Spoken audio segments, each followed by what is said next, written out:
আমার মা আমারে কইছিল বড়লোক বাড়ির মেয়ে বিয়া কইরা বড়লোক বাড়ির চাকর হয়ে যাব। মাগো, তোমার কথাই সত্যি হয়েছে। আমি এতদিন বড়লোক শ্বশুর বাড়িতে চাকর বাকরের মতোই ছিলাম। ওগো বাড়িতে একটা কুত্তা বিড়ালের দাম ছিল মা, আমার কোনো দাম ছিল না। মা, আমি বুঝা গেছি মা, তুমি আমার একমাত্র ভালোবাসো, এই দুনিয়া আর কেউ নাই আমার।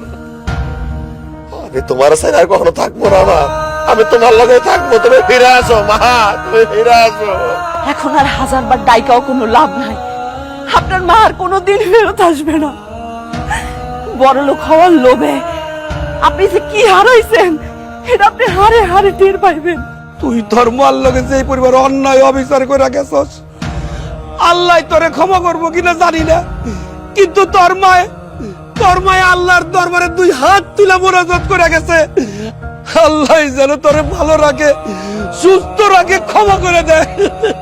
এত অবহেলা করার পরেও মা, তুই আমার লাগে দোয়া করে গেছো। মা গো, তুমি আমারে মাফ করে দাও মা।